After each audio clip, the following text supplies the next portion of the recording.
एक नगर के एक सेठ जी, बहुत धनवान संपन्न, सबसे बड़े सेठ थे एक नगर के। एक दिन अपने पुत्र को डांट रहे थे,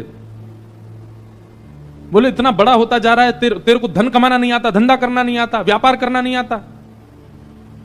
अरे बुद्धिमान व्यक्ति होता है, शुद्धि व्यक्ति होता है तो मरे हुए चूहे से भी धन कमा लेगा, और तेरे लिए सब कुछ बना के खड़ा कर दिया, अब भी तू इसका व्यापक नहीं कर पा रहा, इसको और विस्तृत नहीं कर पा रहा। तभी सेठ जी के घर में काम करने वाली एक उनका बेटा भी वहीं खड़ा था। सेठ जी की बात सुन रहा था। सेठ जी कह रहे थे, बोले विवेकी व्यक्ति मरे हुए चूहे से भी धन कमा लेगा। काम करने वाली के पुत्र ने मन में विचार किया, इतने बड़े नगर के सेठ, इतने धन कमाने वाले सेठ जी कह रहे हैं मरे हुए चूहे से धन कमाया जा सकता है, तो जरूर इनकी बात में सत्यता होगी। उस बालक ने क्या किया, संकेत ही कर रहे थे, मरा हुआ चूहा कहीं पड़ा था। उस बालक ने वो चूहा उठा लिया, दासी के पुत्र ने, और उस पर विचार नहीं किया कि इससे पैसा कैसे कमाना है। सेठ जी ने कहा इससे पैसा मिलेगा तो मिलेगा, और लेकर के चूहा वो चलने लगा। हम आपको यह बात बताना चाह रहे हैं कि बड़े जनों की बात पर अगर आप बिना विचार किए केवल विश्वास कर लेते हैं तो उसका परिणाम क्या होता है। दासी पुत्र चूहा लेकर के आगे जाने लगा। इतने में आगे से एक और सेठ जी आ रहे थे, उनकी बेटी साथ में थी। बेटी की गोद में बिल्ली लगी थी, और बिल्ली जो है वो खोंचा मार रही थी, भूख लग रही थी उसको। बेटी ने अपने पिता से कहा, मेरी बिल्ली बहुत भूखी है, देखो अब जल्दी घर पहुंचना है पिताजी, ये बहुत खोंचा मार रही है मुझे। तभी देखा सामने से एक छोटा सा बालक हाथ में मरा हुआ चूहा लेके आ रहा है।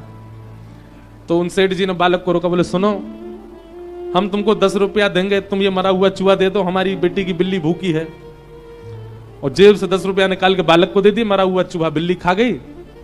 बालक समझ गया, बोले सेठ जी ने कहा था, और उनके कहने से देखो मरे हुए चूहे से मैंने 10 रुपए कमा लिए। आगे कथा बहुत बड़ी है ये, कि फिर उस बालक ने 10 रुपए से कुछ लकड़ियां खरीद ली। उन लकड़ियों की जरूरत किसी यज्ञाचार्य को थी, उसको जाकर के बेच दी, वहां से 100 रुपया कमा लिए। उसने और लकड़ी खरीद ली, लकड़ी का पूरा एक भंडार बना लिया, जिन जिनको आवश्यकता होती बेचने लग गया।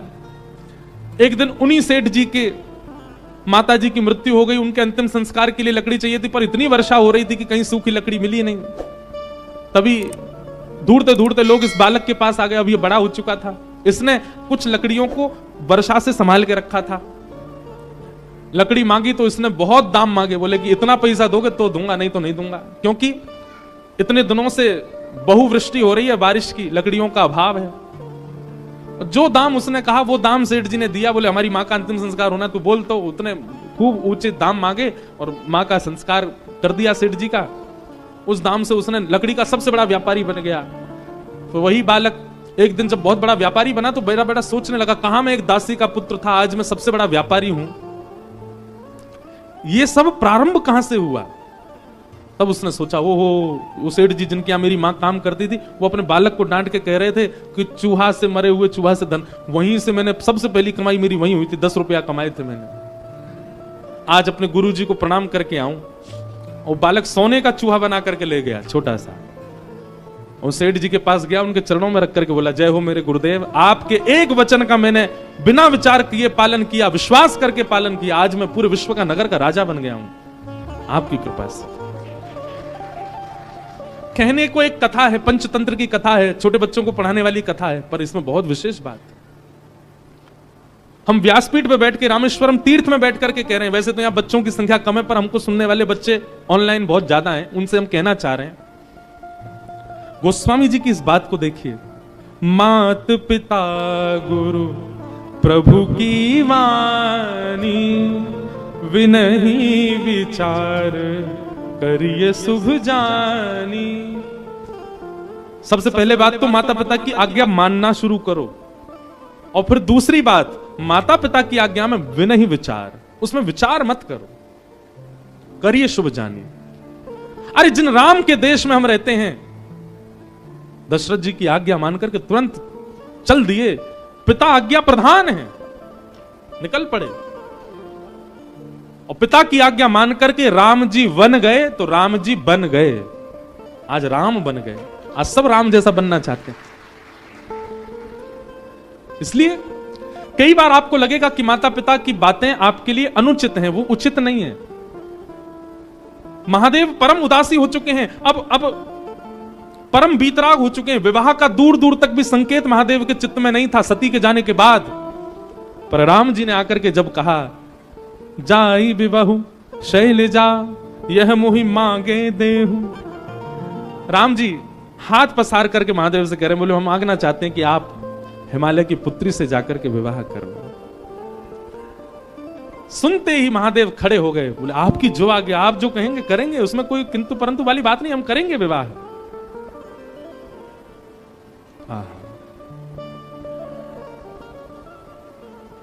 राम जी की पावन छवि को अपने हृदय में विराजमान करके राम जी की आज्ञा मानने को स्वीकार हो गए महादेव। सप्त ऋषियों को बुलाया और सप्त ऋषियों को बुला करके कहा कि राम जी ने एक कन्या ढूंढी है हमारे लिए, हिमालय की पुत्री है, आप जाकर के उसकी प्रेम की परीक्षा लेकर के आओ, कैसी है। सप्त ऋषियों को भेजा। आहा, सप्त ऋषि हिमालय की उस कंदरा में गए जहां पार्वती बैठ करके तपस्या कर रही थी। ऋषि ने गौरी देखी तह कैसी, मूरति मंत तपस्या जैसी। सप्त ऋषि लेने के लिए गए थे परीक्षा, पर दूर कंदरा में बैठी हुई जैसे ही गौरी को देखा, पार्वती जी को देखा, तो सप्त ऋषि बोले उनको कन्या नहीं दिखाई दी, उनको शैलजा नहीं दिखाई दी, उनको पार्वती नहीं दिखाई दी, तो बोले साक्षात तपस्या ही मानो बैठी हो, ऐसी लग रही है पार्वती जी। जिन महादेव, अच्छा एक बात बोले, महादेव को आज भी प्राप्त करना तपस्या से कम नहीं है। आज भी इतने सहजता से महादेव मिलते नहीं है। थोड़ी थोड़ी तपस्या तो सबको करनी पड़ती है, चाहे थोड़ी सही करनी तो पड़ती है। हमको रामेश्वरम आना पड़ा तो आने में ही तपस्या हो गई। जो लोग ट्रेन से आए हैं उन्होंने तो घनघोर तपस्या करी है, पर जो फ्लाइट से आए उनकी भी तपस्या कम नहीं है। दिल्ली से उड़ो पहले मदुरई की, अब तो सीधी फ्लाइट है, पर बीच में पहले हम आते थे सीधी नहीं थी, पहले चेन्नई रुको, फिर चेन्नई से दूसरी फ्लाइट पकड़ो, फिर मदुरई आओ, फिर मदुरई से गाड़ी चला के लौट के आओ, फिर यहाँ की भीड़ भाड़ में लग के जैसे तैसे। थोड़ा तप तो करना ही पड़ता है, बिन तप शिव नहीं मिलते। और शिव का स्वरूप क्या है? विश्वास। बिना तप के विश्वास प्रकट नहीं होता, तप तो करना पड़ता है। और जब अर्धांगिनी बनना है तो साक्षात तपस्या का रूप धारण करना पड़ेगा। सप्त ऋषियों ने जाकर के जैसे ही पार्वती जी को देखा तो कहने लगे, बोले कि ऐसा लगा ही नहीं कि कोई स्त्री बैठी है, कोई कन्या बैठी है, कोई गौरी बैठी है, कोई हिमालय की पुत्री, ऐसा लगा साक्षात तपस्या ही बैठी है। ऐसी तपस्या।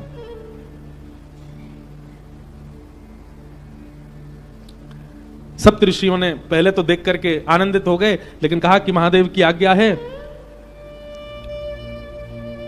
जाकर के इनकी परीक्षा लें। सप्त ऋषियों ने जाकर के परीक्षा ली। बोले बताओ ए कन्या, तुम यहां बैठ करके क्यों तपस्या कर रही हो? तुम्हारी तपस्या का कारण क्या है? पार्वती जी कह रही हैं,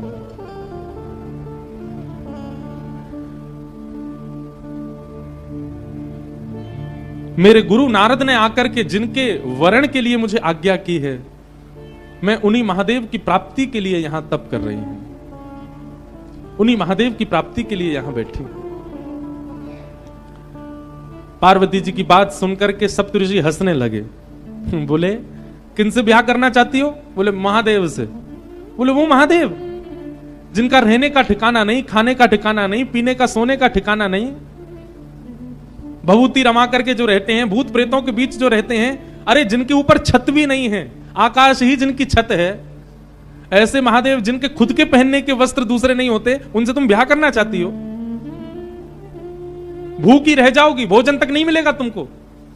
कैलाश में रहते हैं, इतनी शीतल हवा चलती है, वहां ओढ़ने के लिए कंबल तक नहीं मिलेगा, भोजन करने के लिए अन्न तक नहीं मिलेगा। महादेव की जितनी अप्रशंसा हो सकती थी ऋषियों ने महादेव की आज्ञा से की पार्वती जी के सामने। उनसे ब्याह करने का क्यों मन बनाती है? हमने तुम्हारे लिए उचित वर देखा, तुमने तपस्या तो की, तुम्हारा तप व्यर्थ नहीं जाएगा, हमने तुम्हारे लिए एक उचित वर देखा है, उससे तुम्हारा ब्याह करा देंगे। सप्त ऋषि बोले हमने तुम्हारे लिए देखा श्रीपति नारायण, शंख चक्र गदा पद्म नारायण, वैकुंठ निवासी, दूषण रहित सकल गुण राशि, श्रीपति वैकुंठ निवासी। हे पार्वती, तुम्हारे लिए हमने सुयोग वर देखा, जैसा तुम्हारा रूप स्वरूप है, तुम जिनके बगल में खड़ी होकर के बिल्कुल सुसज्जित लगोगी, वो तो श्रीपति नारायण हैं, उनसे तुम्हारा ब्याह करा दे। श्रीपति नाम सुनते ही पार्वती जी हंसने लगी। वाह, हे ऋषियों, आप सबको मैं प्रणाम करती हूं। आपने अभी अभी कहा श्रीपति, श्री यानी कि लक्ष्मी, और उनके जो पति हैं, मतलब जो पहले से ही विवाहित हैं, आप उनसे हमारा विवाह करवाना चाहते हो? आप हमको आकर के मार्ग दिखा रहे हो कि कलेश करवाना चाह रहे हो? मतलब हम विवाह करके वहां वैकुंठ में जाएं और फिर श्री यानी कि लक्ष्मी और हमारे बीच में विवाद ही बना रहे? क्षमा करें, इस तप के बल हमको वो सब नहीं चाहिए।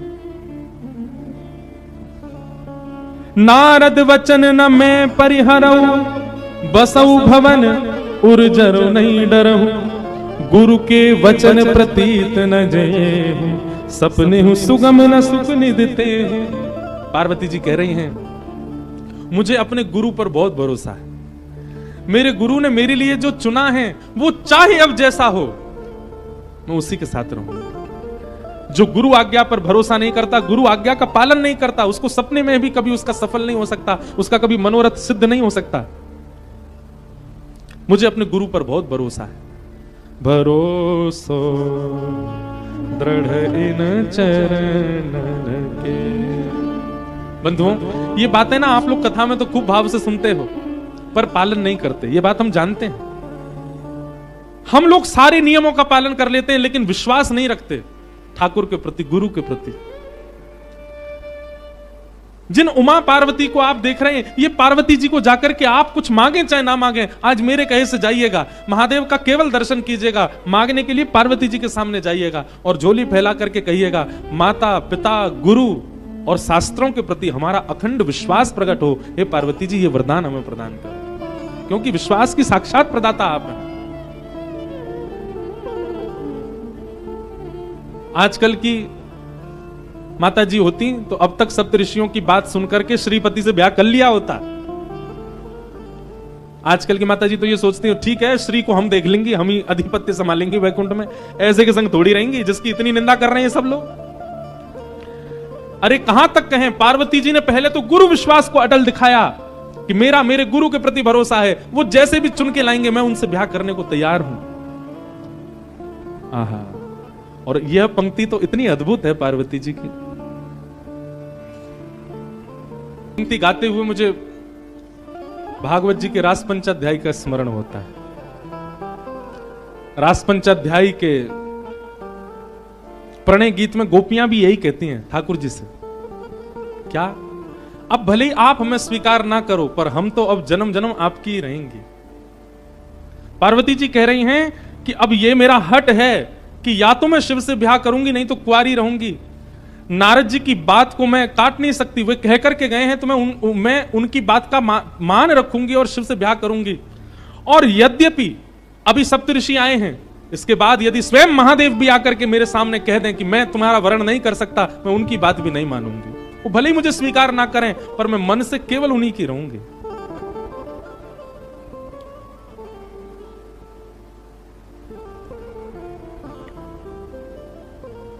एक बात हम कहते हैं, व्यक्ति ने संसार में हर वस्तु की जिद की और जिसकी जिद की उसको पा लेता है। वो आपने देखा कभी? आप जिद पे अड़ जाओ और जिस वस्तु की जिद आप करोगे वो आपको, भले ही आपके परिवार के लोग, आपके मित्र लोग लाके दे ही देते हैं, आपकी इतनी जिद है। पर कभी किसी व्यक्ति को ठाकुर जी के लिए जिद करते हुए देखा नहीं। लेकिन एक सूत्र बता रहे हैं, जिसने भी जिद की उसने पा लिया ठाकुर जी को। मीराबाई ने जिद की, एक दिन बारात जा रही थी और छोटी सी मीराबाई अपनी मां से जाकर के कहती, मां ये क्या हो रहा है, नीचे इतने ढोल नगाड़े बज रहे हैं, सब नाच रहे हैं, ये क्या हो रहा है? मां ने कहा, अरे एक बींगड़ी के लिए उसका बींग, उसका पति, होने वाला पति दुल्हा बन करके घोड़ी पर चढ़ के जा रहा, उसके परिवार के लोग सब नाच रहे हैं और ये जाएगा और किसी की लाली से जाकर के ब्याह करेगा, फिर सदा उसको अपने पास ही रखेगा। देखते देखते मीराबाई के मन में आया, मैया मेरा बींद कब आएगा? छोटी सी मीरा, मेरे पति कब आएंगे? और मेरे पति कौन है, मेरा बींद कैसी बारात लेके आएगा, उसकी बारात में कैसे लोग नाचने वाले होंगे। बड़ी माताएं बहनें सब हंसने लगी, अरे मीरा तू तो छोटी सी कैसा हट करती है, अभी तो बहुत समय तेरे ब्याह में। मां जाकर के रसोई घर में काम करने लगी। अब मीरा जाकर के द्वार पर खड़े होकर बोले, मां बताओ ना मेरे बींद कौन है, वो कब आएंगे। मां कुछ और काम करने चली जाए, मीरा पीछे पीछे, मां बताती क्यों नहीं मेरे बींद कौन है, उनका स्वरूप कैसा होगा, वो कब आएंगे मुझको लेने। कक्ष में बैठ करके कपड़े सवार रही हैं मां, मीरा आकर के रोने लग गई, बोले आप बताती क्यों नहीं हो, मेरे बींद कौन है। देखो ना आपके भी बींद हैं पिताजी, बड़ी मासा के भी बींद हैं बड़े पिताजी, छोटी मासा के भी बींद हैं, सबके बींद हैं, मैं बिना बींद के क्यों, मैं बिना दुल्हे के क्यों, मेरा दूल्हा कौन है। इतनी जिद की, इतनी जिद की, एक दिन मां ने अपना पीछा छुड़ाने के लिए, मीरा बेटे बेटे बताओ ना मेरे बींद कौन है। तभी मां ने देखा मीरा के कक्ष में वो खेलती हैं ठाकुर जी के रूप के साथ, ठाकुर जी का रूप विराजन, वो बैठे तेरे बींद, यही है तेरे बींद, यही आएंगे घोड़ी पे बैठ के और यही तेरे को लेके जाएंगे अपने साथ।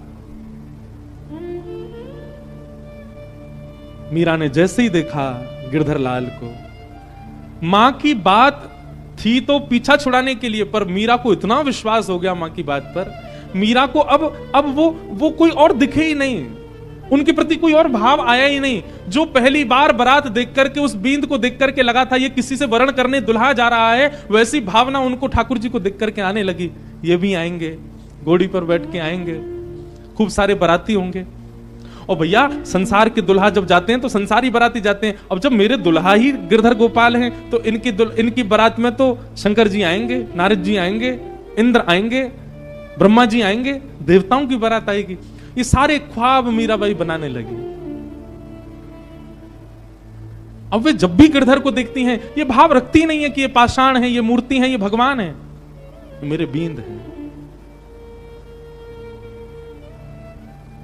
कुंवर भोजराज के साथ जब विवाह निश्चित कर दिया घर के लोगों ने, मीराबाई अपनी मां से जाकर के रोती है, मां आपने झूठ क्यों कहा मुझसे, आप तो पहले मुझे बता चुकी हैं कि मेरे बींद, मेरे पति तो वो हैं, और ये आप किसी अन्य राजकुमार, मेवाड़ के राजकुमार को सामने बैठा करके हमारा भाव करवा रही हैं। मां ने हंस के कहा, बोले वो तो मजाक में कहा था, वो तो ऐसे ही तू बालिका थी ना इसलिए कह दिया था। बोले आपने मजाक में कहा था, पर मैं तो तब से इनको ही पति मानती हूं।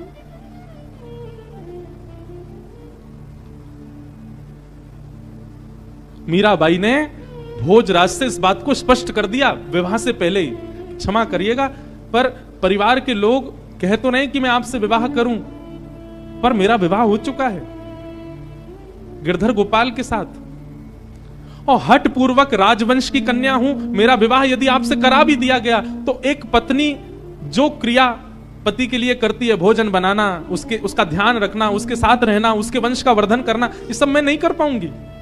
मैं इस योग्य नहीं हूं, मैं इस लायक नहीं हूं, मैं आपको पहले ही बता रही हूं, ताकि आप ही मना कर दीजिए कि मुझसे आपका ब्याह हो।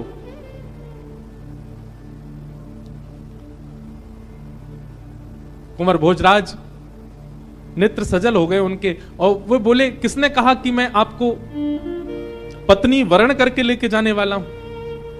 ये तो संसार को दिखेगा कि मैं आपसे ब्याह करूंगा, आपको पत्नी मान करके लेके जाऊंगा, पर वास्तव में तो हमारे मेवाड़ में राजा खूब हैं, शत्रु खूब हैं, कोई भक्त नहीं है, इसलिए एक भक्त को ले जाने के लिए आया हूं। और भले उसके लिए बहाना विवाह ही क्यों ना बने, हमारे मेवाड़ की भूमि धन्य हो जाएगी यदि आप मेरी पत्नी बनकर के चलेंगी।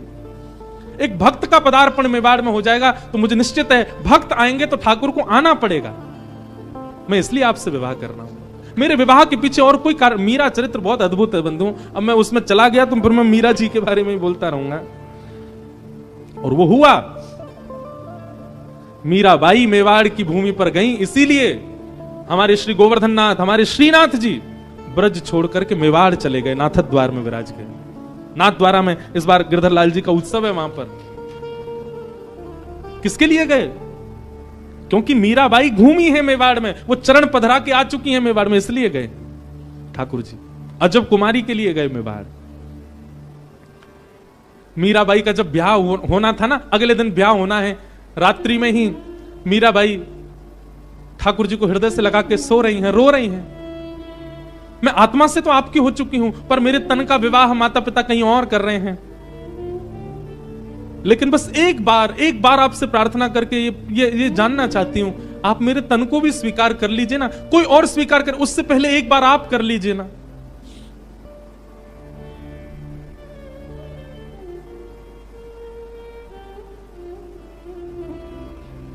प्रातःकाल जिस दिन विवाह मीराबाई का होना था, मां ने जैसे ही जाकर के मीरा के कक्ष को खोल करके देखा, मीराबाई 16 श्रृंगार करे सोई हुई हैं। मांग में सिंदूर भरा हुआ है, हाथ सारे नवीन प्रकार के हल्दियों से, मेहंदियों से, कुमकुम से रचे हुए हैं। एक ऐसी सुगंधी आ रही है मीराबाई के तन में से, जिस सुगंधी को आज तक बड़े बड़े राजाओं ने भी कभी सूंघा नहीं था। ऐसा श्रृंगार मीराबाई का कि थोड़ी देर के लिए तो मां भी देखती रह गई मीरा को।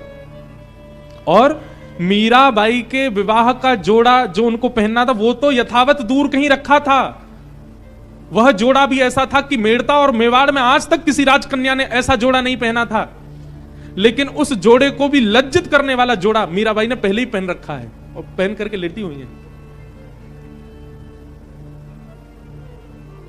मां ने जाकर के मीराबाई को उठाया, मांग में सिंदूर, पैरों में महावर लगे हैं, एक नया जोड़ा पहन रखा है, गले में मंगलसूत्र, विवाह हो गया मीरा का, मानो इस अवस्था में पड़ी है। जैसे ही होश में आई, उठी मीराबाई। मां ने पूछा, मीरा ये तुमने क्या कर रखा है, तेरे मांग में सिंदूर कहां से आ गया? अपने वस्त्र से मिटाने लगी। मीराबाई ने हाथ पकड़े, नहीं मां ये मत करो। पैर के महावर छुटाने लगी, हाथ की हल्दियां मिटाने लगी। मीराबाई अपने आप को समेट के किनारे ले गई, मां ये सब मत करो। मैंने कहा था ना, गिरधर गोपाल मेरे पति हैं और मेरा उनसे ब्याह हो गया, कल मेरा ब्याह हो गया। मीराबाई की मां कहती हैं, फालतू बातें मत कर, तेरा ब्याह हो गया। अरे ब्याह हुआ, किसी ने देखा? केवल अपनी मन की बातें बोलती रहती है। किसी ने देखा तेरा ब्याह? मीराबाई कहती है, संसार के ब्याह को तो 10 लोग, 50 लोग, 100, 200, 1000 लोग देखते होंगे, मेरे ब्याह को तो 56 करोड़ देवताओं ने देखा। 56 कोटा जना पधार्या। मेरे पतिदेव की बारात में 56 करोड़ बाराती आए थे। 56 कोटा जना पधार्या, दुल्हो श्री ब्रजनाथ। दुल्हा बनकर के मेरे ठाकुर जी आए थे, मेरा ब्याह हो गया। अब मां, ये तन, ये मन, ये आत्मा सब कृष्ण की हो चुकी है। अब मुझे इसके लिए कोई और परवाह, अब तुम चाहे जहां मुझे भेज दो, मेरा ब्याह तो हो चुका है। अब ब्याह का केवल आप नाटक करके भले ही मुझे कहीं भेज दो, मेरा ब्याह हो चुका है। अब मुझे कोई परवाह नहीं। ब्याह के दिन कन्या इतनी उदास रहती, पर मीराबाई आज बड़ी प्रसन्न है। विदाई में रोई भी नहीं मीराबाई, क्यों? प्रसन्नता है, कृष्ण से मेरा ब्याह हो गया।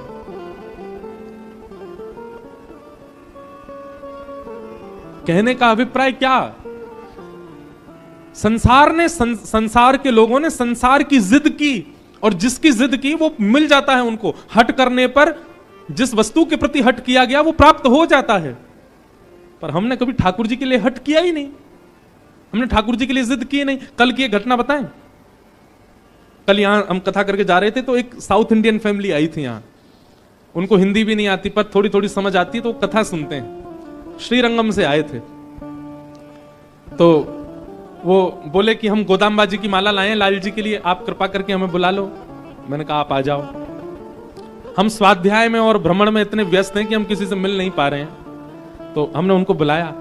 उन्होंने आकर के एक ऐसी बात बताई, बोले महाराज जी, हमको जब पता चला कि आप रामेश्वरम आ रहे हैं, तो हमने विचार किया कि हम जाएंगे मिलने, पर हमारे पतिदेव का इतना कठिन काम आ गया कि निकलना असंभव था। असंभव, नहीं निकल सकते। बोले जब असंभव हो गया निकलना, तो मैंने मनी मन लाल जी से कहा कि हे लाल जी, हमें लगता है आपको हमसे मिलना नहीं है, इसलिए आप हमको बुला नहीं रहे हैं। जैसे हमारे यहाँ राधा रानी है, वैसे दक्षिण में रामानुज संप्रदाय में श्री गोदाम्बा जी हैं। गोदाम्बा जी को श्री जी का ही स्वरूप माना जाता है। उनका और ठाकुर जी का यहाँ नित्य विहार की कई चर्चाएं होती हैं। अभी समय भी नहीं है, नहीं तो मैं सुनाता कई भाव। तो बोले हमने वहीं बैठे बैठे आपके लाल जी को एक प्रलोभन दिया।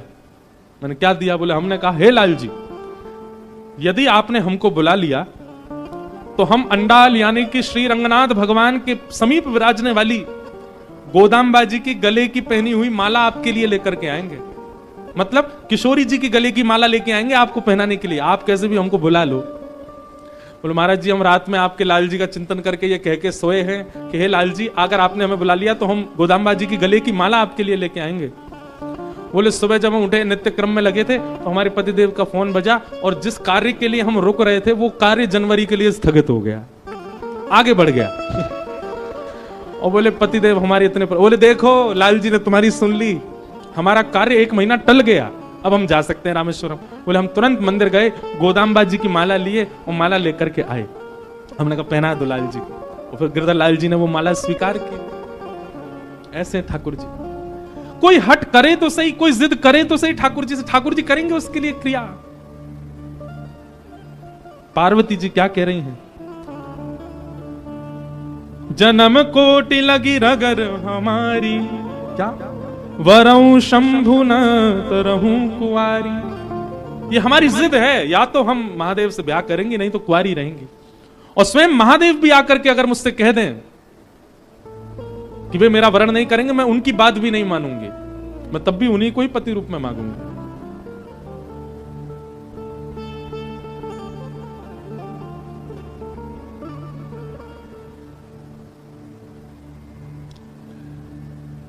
सप्त ऋषियों के पैरों में पड़ गई पार्वती जी, और पैरों में पड़ करके बोली अब हम आपसे प्रार्थना कर रही हैं कि आप सब हमको जिद करके हमारे तप को रुकवाइए मत, आप सब लोग अब प्रस्थान करो।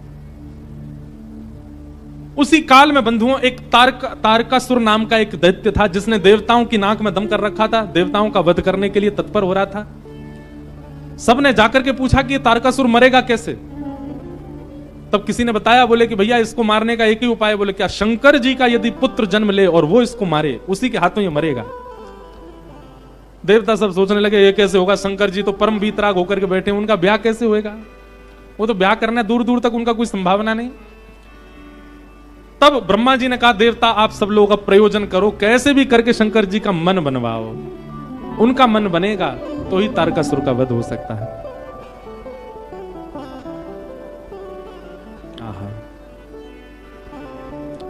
ये अमर है, ये ऐसे नहीं मरेगा, महादेव के पुत्र से ही इसका वध संभव है। देवताओं के पास एक ही उपाय है किसी का भी तप नष्ट करवाने के लिए। कौन? कामदेव। सब देवता कामदेव के पास गए। पठहु काम जाई शिव पाहि, करे छूब शंकर मनु माहि। तब हम जाई सिवहि शिर नाई, करवाऊ विवाह बरियाई। सबने कामदेव से जाकर के प्रार्थना करी। बोले कामदेव तुम जाओ। बोले क्या करना है? बोले जाकर के शंकर जी की भजन में, शंकर जी के तप में विघ्न डालो, उनके नेत्र खोल दो। वो जैसे ही तप से बाहर आ जाएंगे उसके बाद हम जाकर के उनसे प्रार्थना कर लेंगे कि आप ब्याह कर लो, पर उनके तप को भंग करने की क्रिया तुम ही करो। कामदेव बोला आप लोगों को और कोई नहीं मिलता, बस मैं ही मिलता हूं? बेचारे सज्जन लोग, श्रेष्ठ लोग तप आदि करते, मेरे को भेज देते हो जाके इसका तप दूर कर दो। देवता सब कहने लगे हम देवता, तुम ये सोचो ना, तुम्हारा बलिदान 33 कोटि देवताओं का लाभ करता है, पूरे ब्रह्मांड का लाभ करता है। एक बात कहते हैं बंधुओं, बुरा नहीं मानिएगा, काम दैत्य नहीं है, काम देव है। उसको दैत्य हम लोगों ने बनाया है, उसकी दैत्य के प्रकार आराधना करते हैं। अब जैसे कि महादेव की आराधना का नियम है, जल चढ़ाओ, बिल्व पत्र चढ़ाओ, धतूरा चढ़ाओ, पुष्प चढ़ाओ, गंगा जल चढ़ाओ, ये नियम है। अब इस नियम से परे जाकर के यदि महादेव की आराधना करेगा तो महादेव उसका सर्वनाश करेंगे कि नहीं? ऐसी काम की भी आराधना का नियम है, लोग उसको विपरीत प्रयोग ले लेते हैं काम का, इसीलिए काम सर्वनाश करता है बुद्धि का, मति का, जीवन का। काम देव है, उसको देव की तरह भजो। सब देवताओं ने जाकर के कहा हे कामदेव तुम जाओ और जाकर के महादेव के तप को भंग करो। कामदेव बोले आप लोगों का कार्य सिद्ध होगा तो मैं चला जाता हूं। आहा, कामदेव और जगह तो बड़े सूक्ष्म रूप में जाता है, परंतु जब पता चला कि हमारे यजमान ही महादेव हैं तो प्रचंड रूप धारण करके गया। और प्रचंड रूप कैसा धारण किया? सबके हृदय मदन अभिलाषा, लता निहारी न वही तरु शाखा, नदी उमगी अम्बधु कहूं धाई, संगम करही तालाब तलाई। अरे महाराज, कामदेव केवल चैतन्य के अंदर आ गया नहीं, जड़ में भी काम प्रकट हो गया। ऐसा कामदेव ने आकर के आक्रमण किया पृथ्वी पर। वृक्षों से लताएं लिपटने लगी, वहां भी काम का दर्शन होने लगा। तालाब तलाइयों से जाकर के मिलने लगे, वहां भी काम का दर्शन। नदियों की गति इतनी तीव्र हो गई, सब जाकर के समुद्र से मिलने लगी। आकाश पृथ्वी से मिलने के लिए उतावले होने लगे। पृथ्वी अपने आप को जगह जगह से उच्छलित करने लगी, उठने लगी, आकाश से मिलने के। सब काम में हो गया। पशु पक्षी नभ जल थल चारी, भय काम वश समय विसारी। सब काम, जिस जगह देखो वहीं काम का दर्शन हो रहा है। पशु पक्षी आपस में लगे हैं, सब प्रकार के भाव सब जगह प्रकट हो रहे हैं। मदन अंध व्याकुल सब लोका, निश दिन नहीं अब लोक कहीं को का।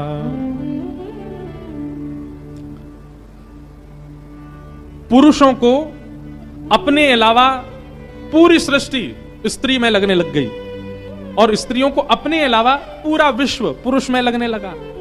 और काम की ज्यादा व्याख्या करनी नहीं है, पर बस हम ये इसलिए कर रहे हैं, जिन महादेव को आप दर्शन करते हो ऐसी स्थिति में भी डगमगाए नहीं, अपने ध्यान में बैठे रहे।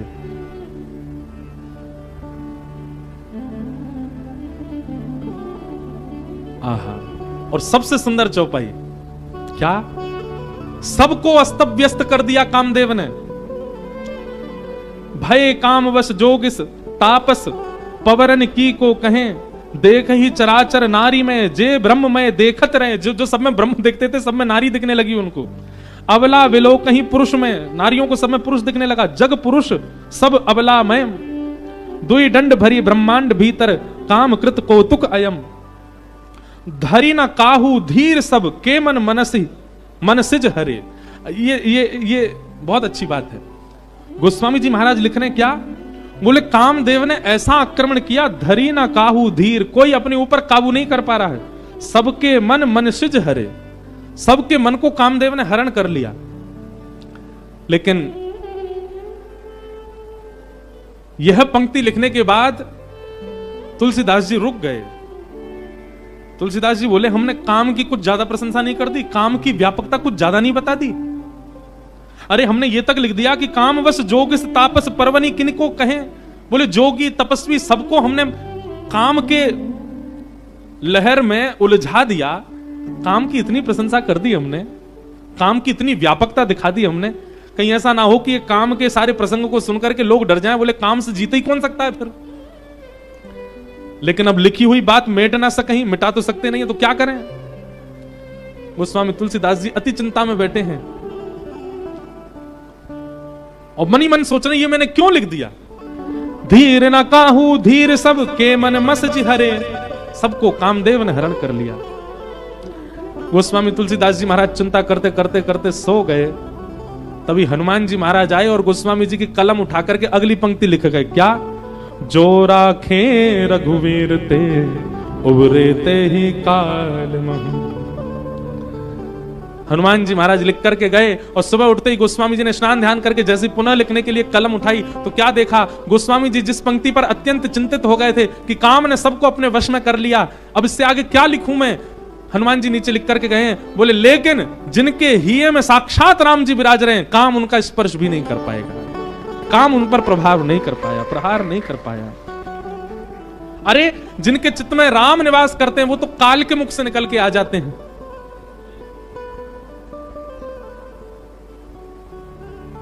काम कैसे आक्रमण करे। सब जगह काम ने अपनी व्यापकता बिछा ली। अब कामदेव हिमालय की ओर गया, कैलाश पर गया और कैलाश पर जाकर के भी ऐसी सुंदर सुगंध उत्पन्न होने लगी, सुंदर सुंदर पुष्प होने लगे जिनसे भी काम प्रकट हो जाए वो सारा वातावरण पूरे विश्व में प्रकट कर दिया। ऐसा प्रचंड काम प्रकट हुआ, लाख सबको अपने वश में कर लिया कामदेव ने। लेकिन महादेव के रूप को देख करके कामदेव स्थिर हो गया।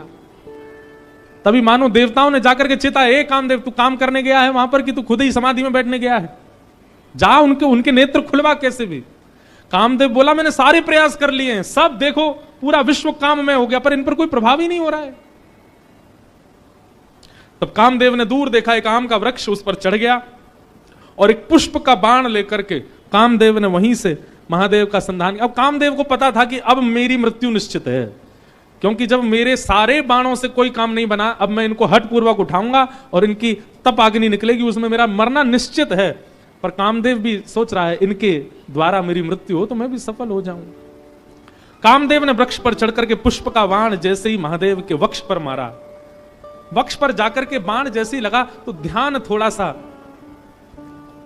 भंग हुआ, भ्रकुटी थोड़ी सी जुड़ गई। अनेक वर्षों से समाधि में बैठे हुए महादेव के नेत्र खुले, लाल ताम्र वर्ण के नेत्र हैं। राम स्मरण में बैठे थे, राम जी का ध्यान कर रहे, महादेव के नेत्र खुले। अगल बगल देखा, किसने किया ये? तो तभी वृक्ष के ऊपर बैठे कामदेव को जैसे ही देखा, रुद्र ही देखि मदन भय माना, दुराधर्ष दुर्गम भगवाना। और सुमन चाप निज सर संधाने, अतिरीश तकी शवन लगताने। तब शिवती सर नयन उघारा, चितवत काम भयउ जरि छारा। जैसे ही कामदेव को देखा, तीसरा नेत्र खुल गया महादेव का, और तीसरा नेत्र खुलते ही अग्नि प्रज्वलित हो गई, कामदेव जल करके वहीं भस्म हो गया। बोलो रामेश्वर भगवान की। कामदेव जल करके नष्ट हो गया, हाहाकार मच गया। देवता बोले हमने तो नेत्र खुलवाने भेजा था, ये तो कामदेव का बधाई हो गया। ब्रह्मा जी बोले कोई बात नहीं, आंख तो खुल गई, अब संभाल लेंगे। रति ने जाकर के, कामदेव की पत्नी ने जाकर के प्रणाम करके कहा, भगवान आपने मेरे पति को क्यों मारा? वो तो देवताओं के कार्य की सिद्धि के लिए आया था। महादेव इतने भोले हैं, पति को मार के तुरंत रति से बोले तुम चिंता मत करो, तुम्हारे पतिदेव तुमको प्राप्त हो जाएंगे। बोले कब? जब जदुवंश कृष्ण अवतारा, हो ही हरन महामही भारा।